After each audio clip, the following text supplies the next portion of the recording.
Hello, my name is Daniel Disilva and I work with the Divine Mercy Summit.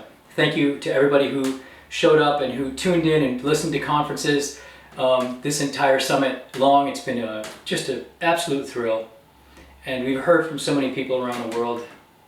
Nobody could have imagined what this Divine Mercy Summit has turned into. We'll have some final numbers that we'll post on our Facebook page, but it's pretty staggering. So to God be the glory, and may this be the beginning of an incredible movement of mercy around the world, and especially in our hearts. I wanted to say a few words to you today, to you, to the world, to everyone, about the artists that were central to the propagation of mercy, the spreading of divine mercy through art. Why is that important? It may be obvious. Jesus came to St. Faustina, and the first thing he said was he wanted her to paint a picture in the pattern of what she saw. That's the first thing that she writes about in her diary. If you open the diary on page 1, the first line is something to the extent, I always have to paraphrase because I don't have one of those memories. Jesus, you desire that a painting be made that depicts your mercy, and goes on from there. It's the first mention. It's significant that Jesus came into the world, into our darkness, if you will. As he says to St. Faustina, he left his throne in heaven. He came into the world to commission a work of art. It's something to just think about. It's something to really think about. That art would have this power. That Jesus sees a need for mercy, and he calls upon the artist to do the work. If you were going to go and do a really important mission somewhere, whether it's a military mission or a mission to rescue someone, or any kind of a thing that's really important, you would call your top guns, right? You'd call the Navy SEALs, you would call the elite to go do it. And Jesus finds the state of the world so dire, in need of mercy, that he leaves heaven. And he said those words. He left his throne in heaven to bring us this message of mercy. And who does he call? An artist. And perhaps an artist, and this particular artist, Eugeniusz Kazimirowski, who painted the original image of Divine Mercy. This is one of my, I love pictures, and this is one of my other prized possessions. It's a picture of Eugeniusz Kazimirowski that's not very common. I would venture to guess that none of you have seen this photo before. It's actually an enlarged physical photograph that we had digitally replicated and then enlarged here. He belongs associated with the original image of Divine Mercy. Anyway, Jesus calls the artist to do this work. Perhaps an artist, in many ways, perhaps this one, perhaps many of you who are artists, we sometimes fall into a love with our own art. There is something about art that is so beautiful, so otherworldly, whether it's music or books, a poem, songs, a painting, statue, that we look at, we work so hard, we watch the colors come together, we watch the music come together, and we begin to really admire it, really love it. And sometimes it takes us away from what there really is to love and to admire and to worship, really, and that is God and God alone. So I always tend to think that artists are, they're very useful, they're very important, but like Navy SEALs, a lot of them drop out. By that I mean give their lives in the service of the good, true, and beautiful. And I mean that about military personnel. I have a great admiration for the love that it takes, right, to give your life for another, to give your life that people behind you will be able to live a better life, or a good life, or a safe life, or one that's protected against tyrants, or communism, or whatever danger approaches your community. You pick up a gun like they did in Lithuania, right? When the Soviets came and occupied the land, they organized. The Lithuanians organized, and they started the Forest Brothers, and they fought. They fought against the Soviets and against the Gestapo in whatever way they could, and against the Nazis in whatever way they could. Anyway, artists in the same way. They're on a dangerous platform. They stand between the saint, like Saint Faustina, and the dangers of, among other things, pride, misplaced adoration, because they see and they deal in beauty all the time. When you deal in beauty all the time, you begin to look at that beauty and fall in love with that beauty instead of the source of the beauty itself. And you begin to mistake things for beauty rather than beauty itself. Of course, I mean Jesus, who is beauty itself, who is God alone, is beauty itself and truth itself and goodness itself. Jesus calls a saint, Saint Faustina, a humble nun, to work with and articulate what she saw in this painting. And this guy, Eugeniusz Kazimirowski, learn his name, Eugeniusz Kazimirowski, was docile enough as an artist to be willing to let a nun, a sister who had, we have it documented, no talent whatsoever in art. She couldn't do it herself. She couldn't draw a picture of Jesus. She couldn't draw and say, he kind of looks like this. She had to describe it with words. Jesus knew, or is not Jesus, that Kazimirowski was going to be the artist picked when he chose Saint Faustina and when he chose Father Sopoćko. He knew it was going to be Kazimirowski to paint this painting. And Kazimirowski did such an incredible job on his painting that we now know that this painting, and only this painting of Divine Mercy, matches in a very strong and convincing way the Shroud of Turin. Not just the face, yes, the face, not just the face, but the measurements of the body itself, right? So the height of the man matches. When you, I won't go into it too much, but when you line up the face and you get the size of the two faces together and they match, the height of the man also matches. That's important. God knew, Jesus knew, this would be the man to take on the job. This is no small thing. Now there are other artists who have painted imitations, copies. I'm not calling them counterfeit, but they're copies, right? You have here the original painting of Divine Mercy. You have the painting that Saint Faustina was in the presence of. You have the painting that Jesus was a part of while it was being painted. You have the canvas right here. Obviously this is a copy, to be clear. The canvas is in Lithuania, where it was originally painted, in Vilnius, Lithuania, where we all know, but you just never know when there's someone new coming to watch the video. So I'll say it again.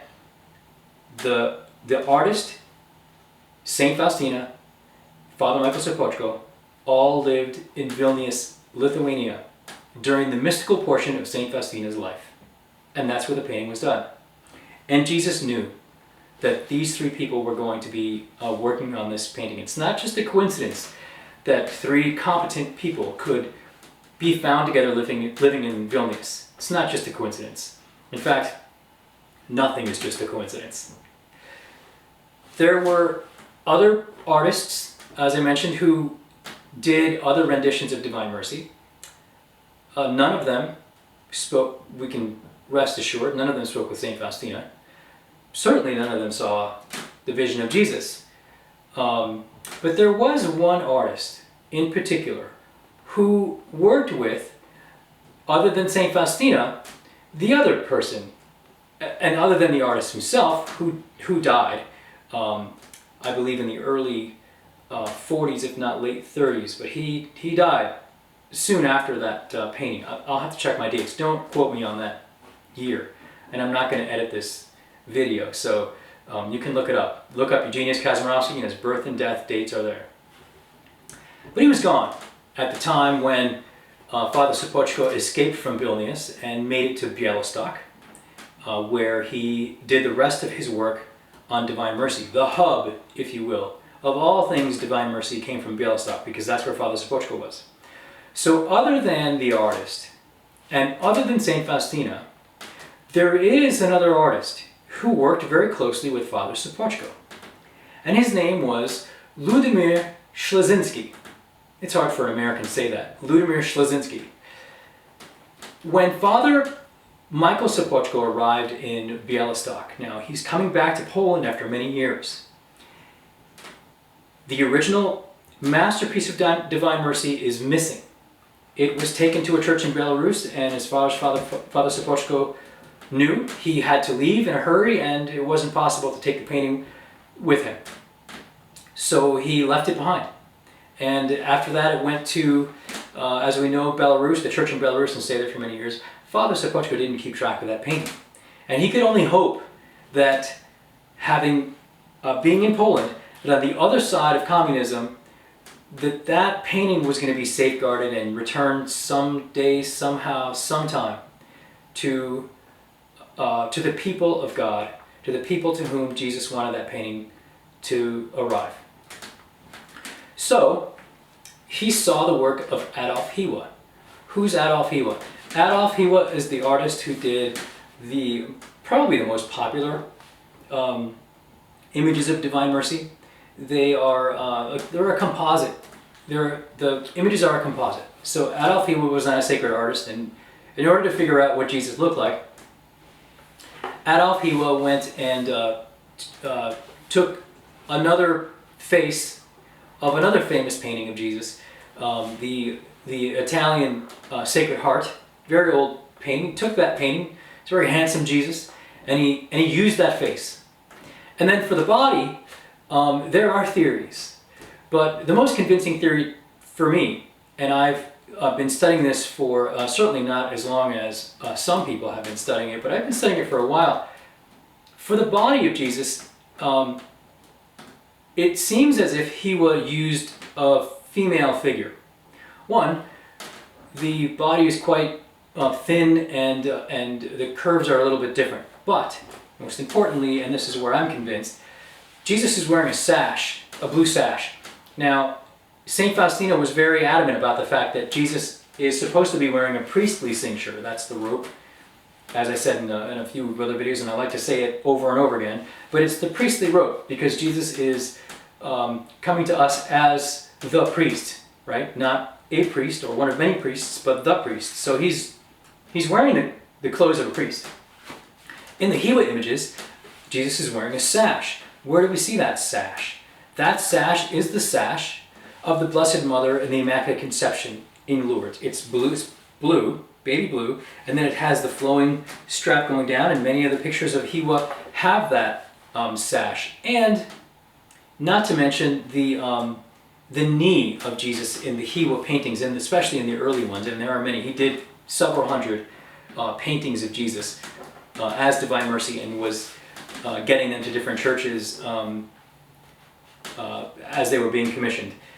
Some of the early ones, though, have the knee just protruding a little bit from underneath his alb, or whatever gown he's painting there. Very, very much identical, I want to say identical, to Our Lady of Lourdes. Some of the folds in the garment are identical to the statue of Our Lady of Lourdes. The sash is identical to Our Lady. Now, all right, what's he going to do, right? He doesn't know what Jesus looked like. He doesn't know what the saints look like, so he walks into a church, and my theory is he looks for a statue that's dressed in white.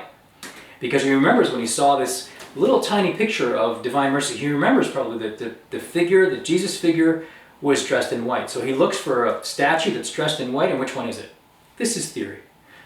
It's Mary. Right? All the other saints have their colors, but Mary's got the white, the Mary of Lourdes has the white gown with the blue sash. So it seems to me that he made a composite of these different figures, and there's nothing wrong with that. When you're a painter and you need a subject, a lot of people can't paint from memory. If you ask me to draw a picture of a hand, and I'm a pretty decent drawer, it's a lot easier to look at a hand and draw than it is to just draw a hand from memory. So nobody blames him for wanting to look at something. However, the painting by Hiwa is inaccurate, and I'm not the one who says so, but Father Sopoćko, when he came to Poland, said, "This ain't going to work.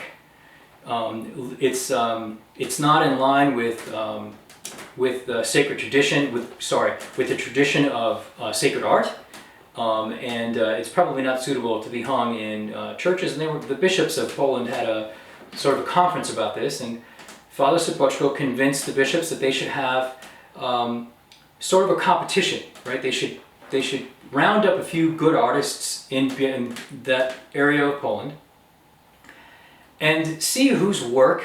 He described the painting. He gave the details of what they were going to paint: the rays, the hands, the face, and they were going to select the painting they thought was the best. So here's an interesting fact about this. At the time, the devotion to Divine Mercy, according to the apparitions of Saint Faustina, not Divine Mercy in general, the ancient mercy of God, that did not begin with Saint Faustina. That did not begin with the visions in Vilnius. That's not where Divine Mercy started. Divine Mercy is an ancient devotion. And it's suffice it to say that every single act of God in reference to man is merciful. Everything. The creation of the world, the end of the world, I would like to say, will be merciful as well. Everything that God does in relationship to man is merciful. They had a little bit of a competition, and Ludmir Ślesinski came out on top. And so they took his painting as the example that they were going to use to spread the message of the ancient Divine Mercy. Now I skipped the point that I was in the middle of making, and that's this. At the time, the devotion to Divine Mercy was banned. So the Vatican said, "Nuh-uh, this devotion is not permitted, and it is forbidden for the Church to spread the devotion to Divine Mercy," according to Saint Faustina. So Father Sopoćko, the obedient priest that he was, didn't paint with Ślesinski, didn't paint the Jesus that appeared to Saint Faustina. Yes, he had the rays. Yes, he had the blessing hand. Yes, his eyes were looking downward. Yes, he was walking forward. Yes, he had the cincture and the priestly owl, and the rest. And all the beautiful parts of the painting that Father Sopoćko could articulate, having witnessed the painting of the original image and having listened to Saint Faustina describe the apparition, the vision to Eugeniusz Kazimirowski. Blessed Father Michael Sopoćko told the artist that he was painting Jesus appearing to the apostles in the upper room. After having spent many years since the death of Saint Faustina and since his time working with her and the artist, Eugeniusz Kazimirowski, Father Sopoćko spent a lot of time thinking about mercy, thinking about divine mercy, thinking about God's mercy. And he'd come to the conclusion that when Jesus appeared to the apostles in the upper room after the resurrection, remember there's no doors were open, he came through the walls, didn't come through the windows, and he appeared, it says he appeared before them. Father Sopoćko concludes that at this moment, and it is of course according to our church tradition, the time when Jesus instituted the sacrament of confession, and what is more merciful but confession, the reconciliation between God and man. And he gave to the apostles the authority to forgive sins in saying, "The sins you hold bound on earth will be held bound in heaven, and the sins you hold loosed on earth will be held loosed in heaven. So in this moment of instituting the great sacrament of mercy, and they're all sacraments of mercy, but the great sacrament of mercy, reconciliation, where we are forgiven, where we're absolved of our sins and forgiven. Father Sopoćko concludes that Jesus probably looked and appeared to them as he did to St. Faustina, with the rays, with his eyes looking downward, which means that the composition of Jesus, when Jesus says, paint a picture in the pattern that you see, this pattern, or this composition of Jesus with the rays, may have been seen already by the apostles in the upper room. Even though they didn't describe it that way, this may have been their vision as well. So, Father Sopoćko says, in order to indicate that this is not the vision of St. Faustina, and in order to indicate that this is Jesus appearing in the upper room, Father Michael Sopoćko insists that Ludimir Ślesinski paints a door behind Jesus. So in his paintings, and then moving on traditionally, in the paintings of Ludimir Ślesinski, there's a door behind Jesus. That is to indicate that he didn't use the door, that the door is closed, right? So after that, you begin to see more paintings with the door behind Jesus. This is an invention, and by invention I mean this is an idea, a bright idea of Father Michael Sopoćko, who was forbidden from spreading divine mercy in this way, but was certainly not forbidden from spreading the devotion to divine mercy, the ancient and always new devotion to God's unfathomable mercy, whose beginning we can't see and whose end we can't measure. That's Ślesinski. Why was Ślesinski asked to do that commission? Because Father Sopoćko, who was present with the artist Eugeniusz Kazimirowski and with St. Faustina, saw the work of Adolf Hiwa, whose paintings are very popular now, and I've got no problem with them. In fact, I had one in my home for many years, and my devotion to divine mercy began looking at an image of Jesus painted by Adolf Hiwa. So there's some good to that, especially with the fact that the painting was missing for a while, but now we have it. Now we have the original image, and we can see now the closest thing to what St. Faustina saw, according to St. Faustina. So Father Sopoćko saw those paintings and he thought, this isn't the image. This isn't what St. Faustina saw. There's too many things that are different, and it needed to be done over. That's no small feat. Father Sopoćko had already gone through the 6 months of painting this image. Painting another one was no small thing. But he knew how important it was to have this painting done. If it was acceptable to Father Sopoćko to have the Hiwa images, he wouldn't have done this. But it wasn't. But he knew that it was important. It was the request of Jesus Christ to have a painting done when he came to Faustina and said, paint the pattern according to what you see. Father Sopoćko wasn't going to let this go. And remember, Father Sopoćko dies without ever seeing the Divine Mercy Sunday instituted. He never saw the painting again. He was never reunited with the painting. That's the story of the three artists that I want to share with you. In particular, I want to say something about this fine man. There are some rumors going around that this man, Eugeniusz Kazimirowski, was a Freemason and that he committed suicide. Those 2 points. There is absolutely no documentation that he was a Freemason, and there is absolutely no credibility to the idea that he committed suicide. Let's call it a theory. Let's step it up from rumor and call it a theory. The idea that Kazimirowski killed himself goes very obviously against the grain to anybody who lives in the area, especially Białystok. Białystok is on the border of Belarus and Poland. In Belarus, the Soviets. In Poland, a country that's being occupied by the Soviets. So Białystok is on the front line of where Soviet soldiers would come in and destroy. Much like we're seeing destruction in our day and time right now. What the Soviets were doing when they came into the free world was to destroy. They started with priests, they started with religious, the intellectuals, and the artists. Back then, they knew that when they said somebody committed suicide, what they meant was he was offed. the basic theory that's more credible is that the Soviets and the communists in general, the Gestapo, when they came into Białystok, they took care of this man. You do remember that they were after Michael Sopoćko as well, right? Who knows if they were after the destruction of this painting? Who knows? I don't put it past the devil to have the names and numbers of the people who are really behind good things in this world. So I just want to set the record straight here.